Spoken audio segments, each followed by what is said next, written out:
Now that we've thoroughly reviewed the monster's ability to both replicate physical corpses and to project sensory illusions to people who are in mentally vulnerable states, let's talk about an occurrence that may have been both. That is, Locke's Season 3 encounter with the undead Boone and the subsequent vision he experiences. By this point, I think it's fair to say we've established more than enough evidence that this could be the Man in Black. But might this experience actually have been what John interpreted it as? By which I mean, could the island have actually been communicating its will to him using the ghost of Boone as a messenger? In order to truly consider and address this question, let's first go over the character arc of John Locke.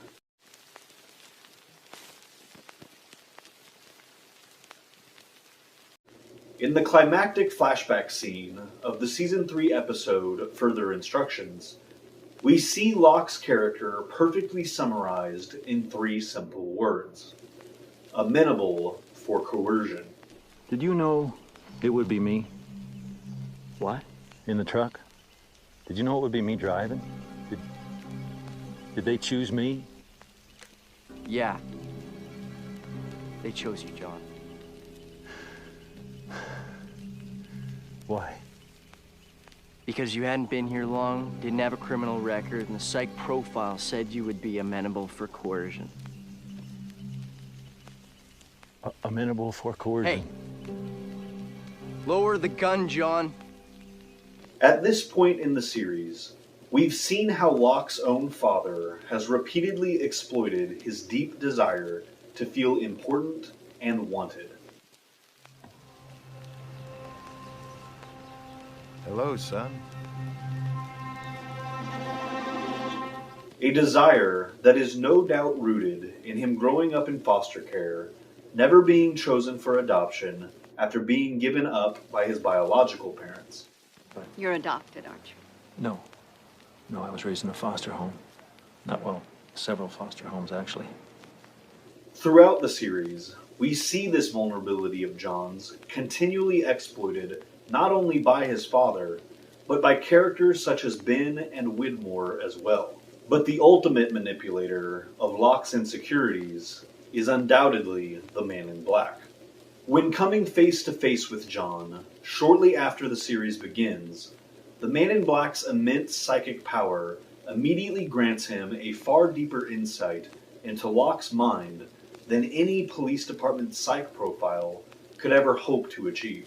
For John's part, he interprets this encounter with this entity, in which it not only spares his life, but kills for him the boar he was hunting,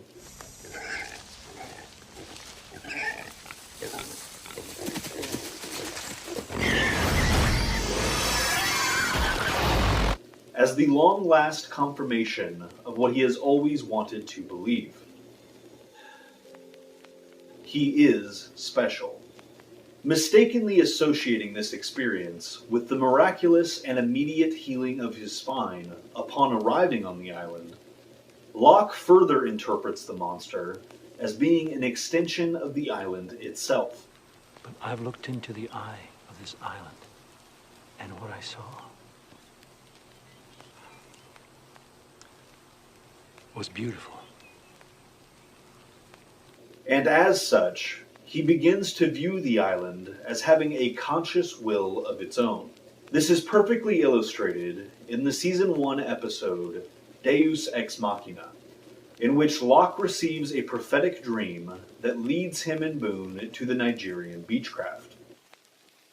The island will send us a sign. The island will send us a sign. All that's happening now is our faith is being tested, our commitment. But we will open it. The island will show us how. What kind of sign will the island send us? Huh, John?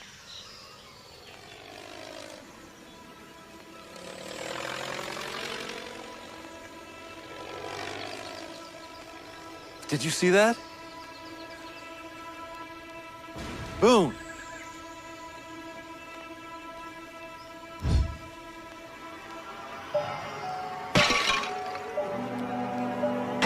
Teresa falls up the stairs.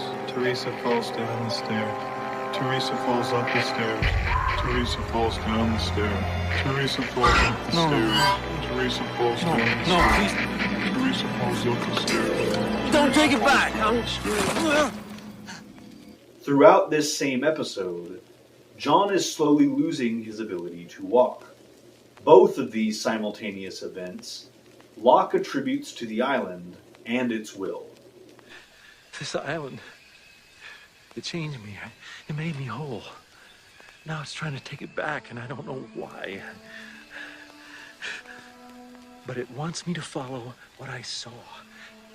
What? I know it sounds crazy. 4 weeks ago, I wouldn't have believed it myself, but you and I are here for a reason. There's something that we were meant to find. Something that's going to help us get into the hatch. I know it. But we gotta keep going.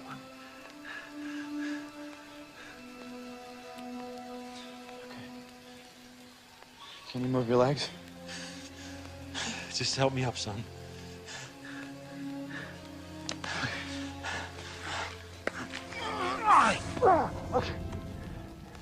These experiences come to a head when John asks Boone to climb up to the plane since he cannot do so himself. Is that the plane you saw? As best I can tell. You really saw it? Yeah. I really saw it. How long do you think it's been there? Doesn't matter. What's important is that we found it. What's important is what's inside it. What is inside of it, John? You're gonna have to climb up there for us and find out.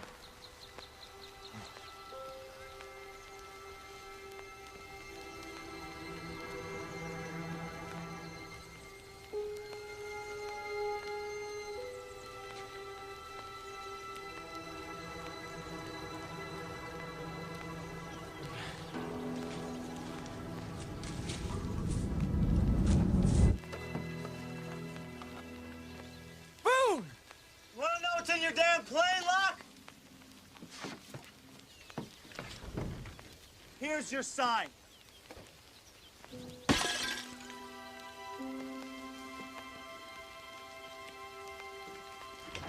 The drug smugglers, Locke. Heroin, that's all that's in here.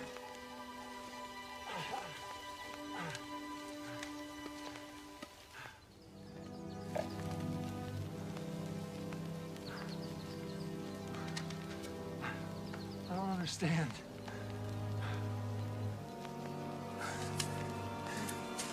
I don't understand.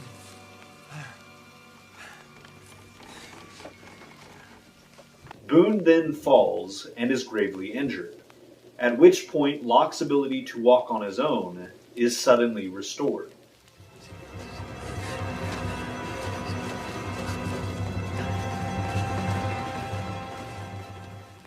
By the end of the episode, John is confused by the way things played out. I've done everything you wanted me to do, so why did you do this to me? But we, the audience, were being brilliantly clued in to what was happening on the island by what this same episode's flashbacks were showing us. In these flashbacks, we see Locke put his faith in someone who is merely deceiving and exploiting him for their own selfish ends. This was meant to be. This stuff isn't meant to be, even though it may feel that way. That this probably won't have a happy ending.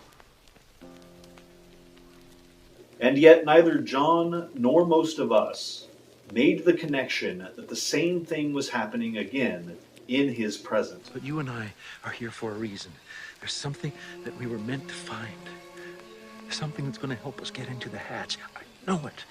Indeed, Locke quickly returns to his blind faith in the island and goes on to interpret the sequence of events to mean Boone was a sacrifice the island was demanding.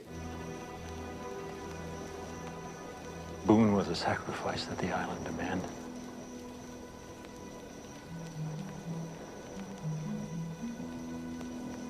What happened to him at that plane was a part of a chain of events that led us here, that led us down a path, that led you and me to this day, to right now. In this same conversation with Jack, John gives another demonstration of how he conflates the will of the monster with the will of the island.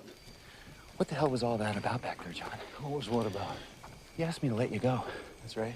No, that thing was taking you down the hole, and you asked me to let you go. Hurt me. No, John, it was gonna kill you. I seriously doubt that. I need to know why you believe that that thing wasn't gonna... I believe that I was being tested. Tested. Yeah, tested. I'm a man of faith. Each one of us was brought here for a reason. Brought here. And who brought us here, John? The island. In future videos, we will eventually talk about Locke's arc in Season 2 and what role the Man in Black played in it. But for the purposes of this video, let's skip ahead to Season 3. John's story this season begins in the 3rd episode. After losing his faith in the button proved to be a cataclysmic mistake,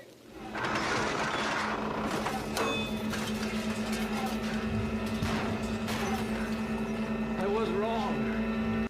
Locke begins the episode and season desperate to commune with the island. Island. Island.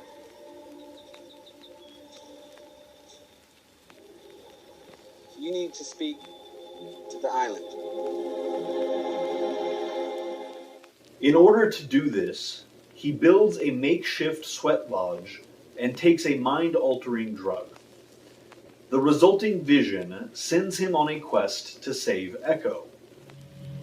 Clean it up, John. They've got him. You don't have much time. Which in turn reestablishes John's sense of purpose and faith. Sorry, I gave up on my faith in the island. I messed up. Now our people are captured and you will find them.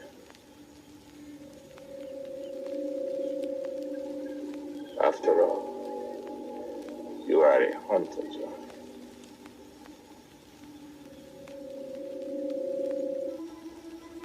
I'm gonna find our friends. I don't know how yet, but I will. We're gonna find them, all of them. And then we're gonna bring them home. Over the course of the rest of the season, Locke demonstrates his renewed commitment to the island in increasingly radical ways. He travels across the island using explosives to destroy anything that might lead to the 815's rescue and or the discovery of the island by the outside world. He puts a gun to the head of a 16-year-old girl, and he doesn't hesitate to resort to violence against his enemies. Thank you.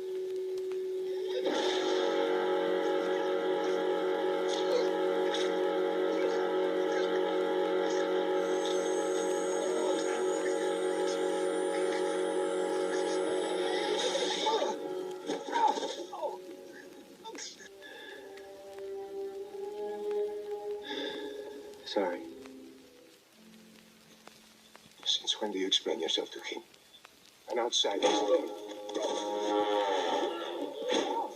Tom? Richard?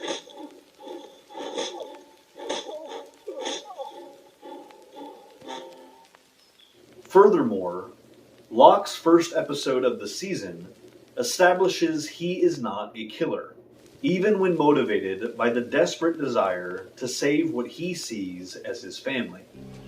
You're not a murderer. You're a good man. You're a farmer. Nope. Not a farmer. I was a hunter. I'm a hunter. I'm gonna walk away now, John.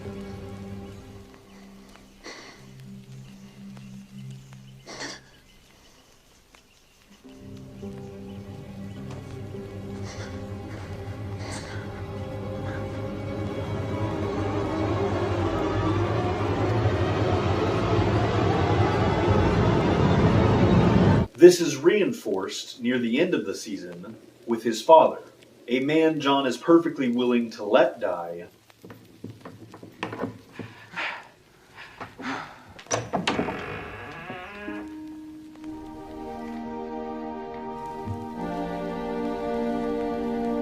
Thank you. but is unable to kill himself.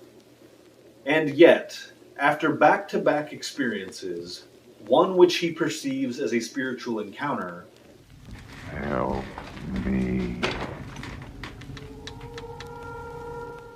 and the other as divine intervention, Don't, John. both of which the Man in Black seems to have been behind, Locke's Season 3 arc culminates in him killing an unarmed woman he had never met.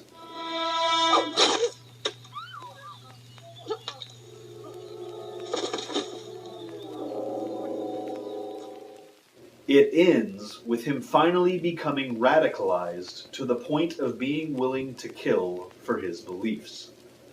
The story of John Locke, as I see it, is in large part a cautionary tale about the perils of extreme faith.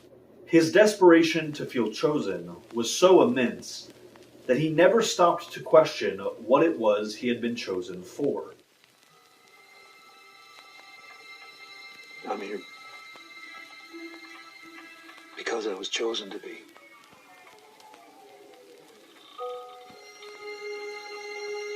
That's absolutely right.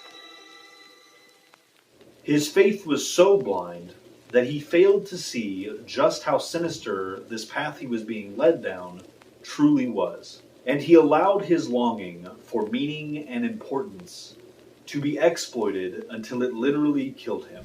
A man's about to walk out of the jungle. He's been shot in the leg. I'm sorry, John. No, just listen. This is the important part. You're going to need to tell him that he has to bring everyone who left back to the island. And when he asks how to do that, you tell him he's going to have to die. Richard said I was going to die.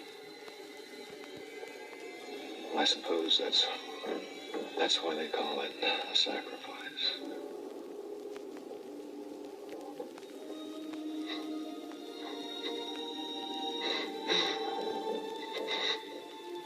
All right. I'm ready. Good. You can't do this. If anything happens to you, John, you have no idea how important you are. Let me help you.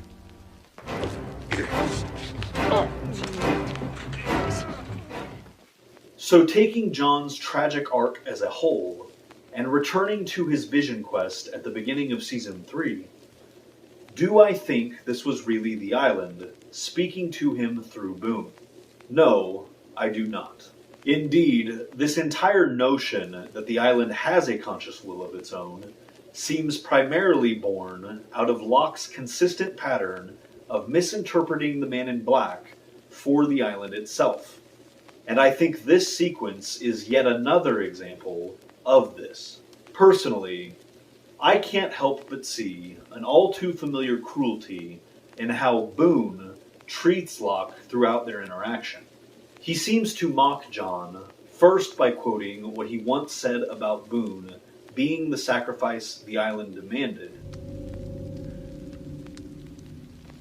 What's that, John? Oh. You're sorry. That's okay. But I was the sacrifice the island demanded. And then, by referring to the 815ers as a family, the way John used to refer to the commune we see in this episode's flashbacks. You'll speak when you have something worth saying. I'm here to help you find your way again, so you can bring the family back together. And for helping me find a real family. As the vision progresses, the looks Boone gives John seem to me to be quite condescending. And the way he seems to degrade Locke by making him use a wheelchair and crawl up an escalator in this non-literal vision also seems pretty mean-spirited.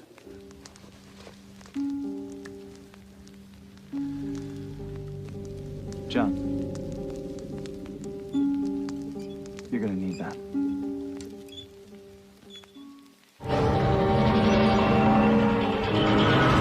Come up here, John.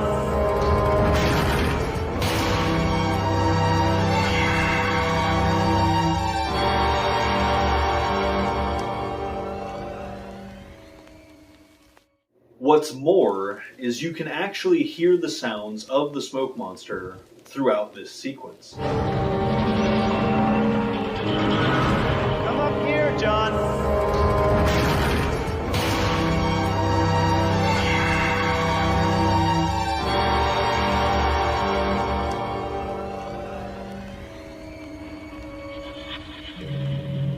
Clean it up, John. They've got him. You don't have much time. By restoring Locke's sense of his own purpose, by way of this quest to save Echo, I'm here to help you find your way again. the Man in Black ensured he could continue manipulating and pushing John down the path of radicalization. With this in mind, I actually suspect the Man in Black played a much larger role in arranging said quest than just supplying the vision. As discussed in this channel's A Communicable Disease video, I believe the events leading to Echo's death strongly suggest he had been infected by the monster prior to the events of what would become his final episode. But what I didn't explicitly state in that video is when exactly I think the point of contamination occurred. We know a person has to be on the verge of death in order to be vulnerable to this infection by the Man in Black. And the state Echo was in after being rescued from the polar bear cave certainly seems to qualify.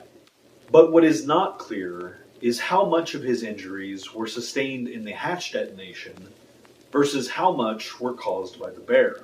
In my opinion, it seems awfully suspicious that a polar bear just happened to come along and drag Echo to a cave, then wait just long enough for Locke to come along on his rescue mission. Echo. Son.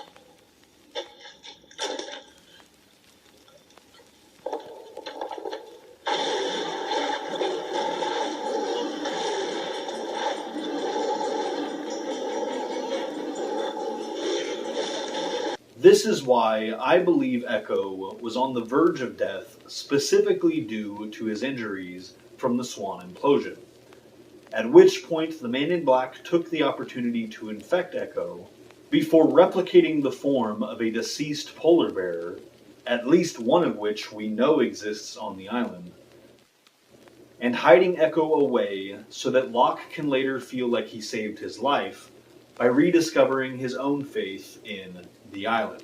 Once this is accomplished, and Locke confesses his regrets to the passed out Echo. I'm sorry. Sorry I ever doubted you. Sorry I gave up on my faith in the island. I messed up. Now our people are captured and... I believe it is the Man in Black telepathically communicating through the unconscious priest when he references Locke's past and reassures him it's not too late to recommit to his previously perceived role as the hunter. God still saved me.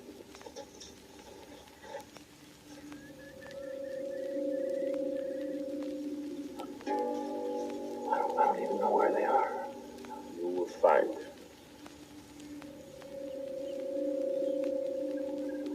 After all, you are a hunter, John.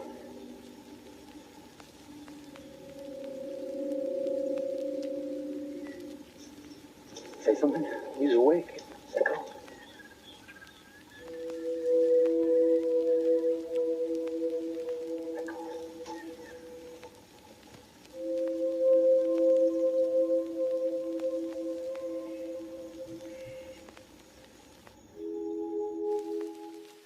So not only do I think the Man in Black was responsible for John's vision, I actually think he orchestrated every aspect of Locke's journey in this episode. And just like with Deus Ex Machina in Season 1, I believe what was happening in this episode's flashbacks were once again cleverly communicating to us what was happening on Island as well. In both cases, someone familiar with John's psych profile is deceiving and manipulating him because they know he is amenable for coercion.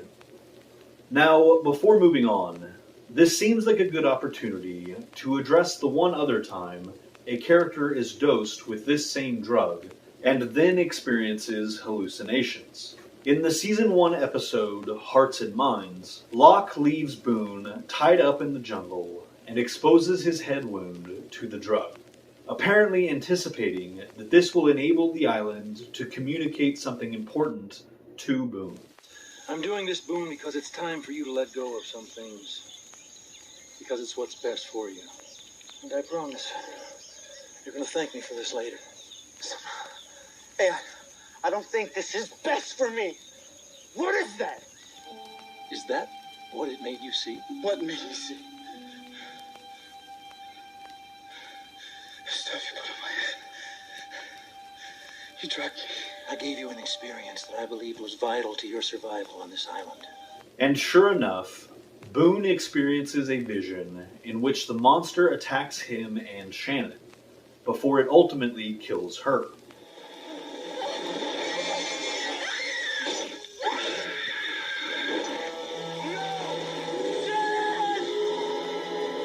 This causes Boone to recognize just how much of a burden he feels his relationship with his sister really is, and he begins to let it go.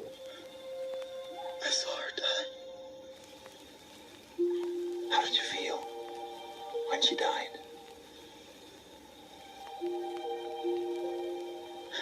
I felt relieved. I felt relieved. Yes.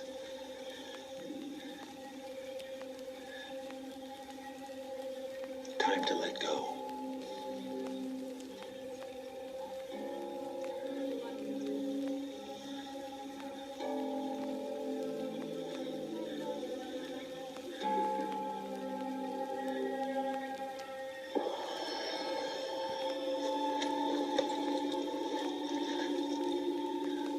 Follow me.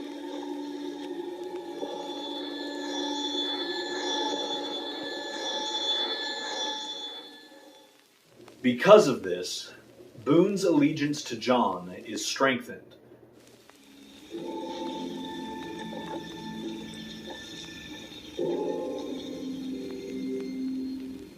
Leading to his eventual, and quite literal, downfall.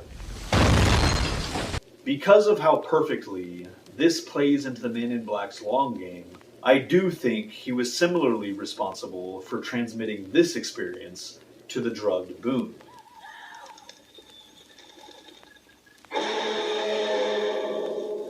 Not to mention the fact that the behavior of the monster we see in Boone's hallucinations is completely consistent with the actual monster, which Boone had never before witnessed, therefore making it unlikely that he himself conjured this appearance of the monster.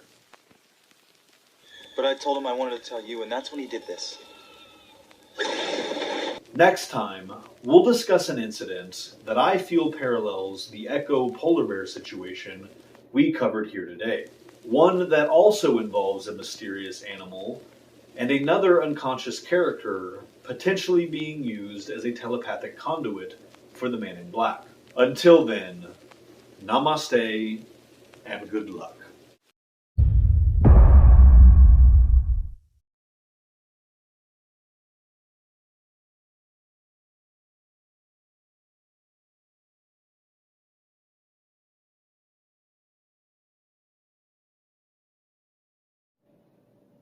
Oh, you're still here.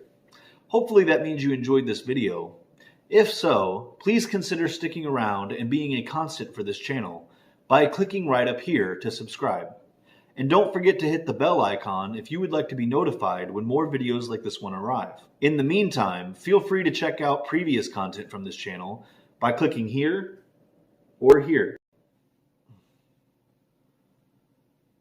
Oh no. Please subscribe.